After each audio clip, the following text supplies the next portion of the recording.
ઘણા ઘણા વિદ્યાર્થીઓ યુટ્યુબની અંદર સર્ચ કરતા હોય છે કે બેસ્ટ મોટિવેશન વિડીયો, ત્યાર પછી અત્યારે પોડકાસ્ટનું કલ્ચર રહેલું છે તો એમાં કંઈક ને કંઈક સર્ચ કરતા હોય છે, અથવા એ પ્રકારની શેરો શાયરી કંઈક ને કંઈક સાંભળતા હોય છે. પણ દોસ્તો, આ પ્રકારનું જે મોટિવેશન હોય એ કોના જેવું હોય તો કે સોડાની અંદર જે ફીણ વળે, મતલબ કે થોડા સમય માટે ઉભરો આવે ત્યાર પછી શમી જાય, આ પ્રકારનું મોટિવેશન હોય.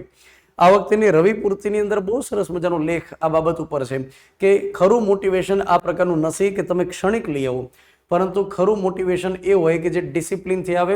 સફળ થવા માટે આ પ્રકારના ક્ષણિક મોટિવેશનની જરૂર નથી હોતી, પરંતુ એના માટે ડિસિપ્લિન તમને સફળ બનાવે. ડિસિપ્લિનનો મતલબ એ ન થાય કે તમે એકદમ ટટ્ટર થઈને બેઠા હોય અને બધું સાંભળતા હોય, એ ડિસિપ્લિનની વાત નથી.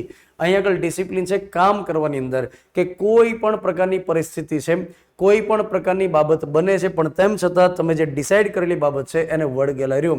મતલબ કે તમે એકવાર શેડ્યુલ બનાવો, તમે એકવાર ટાર્ગેટ કોઈ ડિસાઇડ કરો કે મારે આ વસ્તુ કરવાની, એનો મતલબ થાય કરવાની જ.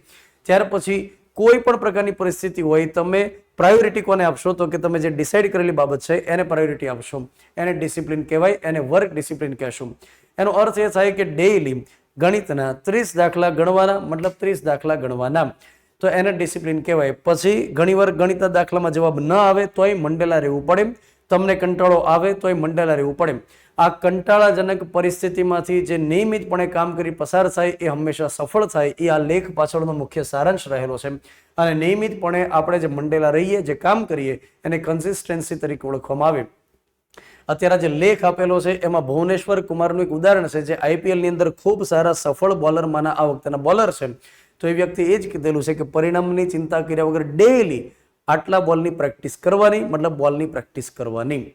ત્યાર પછી થોમસ આલ્વા એડિસનનું પણ ઉદાહરણ રહેલું છે કે 10,000 જેટલા નિષ્ફળ પ્રયોગ કર્યા, પણ તેમ છતાં એ વ્યક્તિ પ્રેક્ટિસની પાછળ મંડેલા રહ્યા કે બલ્બ જગવું હોય તો જગશે, પણ હું આ પ્રેક્ટિસ ચોક્કસથી રાખીશ. અને ત્યારે એક સમય આવ્યો કે બલ્બ જગ્યો. તો જ્યારે આપણે કોઈ બાબત ડિસાઇડ કરીએ એ સમય દરમિયાન મન આપણને ના પાડે કે અત્યારે મૂડ નથી, અત્યારે કંટાળો આવે છે, તો આ પ્રકારની બાબતો સાંભળ્યા વગર જો આપણે એકદમ વેલ ડિસિપ્લિન મેનરમાં, મિલિટરી ડિસિપ્લિનમાં જો કામ કરશું તો એ હંમેશા સફળતા આપણને મળશે. ઘણા વિદ્યાર્થીઓ વિચારતા હોય કે ટાઈમ ટેબલ એ બંધન છે. ના, એ બંધન નથી. એમ કહે છે કે સ્વતંત્રતા રહેલી છે. શિસ્ત એટલે સ્વતંત્રતા. કઈ બાબતથી સ્વતંત્રતા? તો કે નિયમિતપણે જે આપણે આ સાયકલમાંથી જે આપણે પસાર થઈએ છીએ ને, એમાંથી જે સ્વતંત્રતા આપણને મળે એની વાત છે.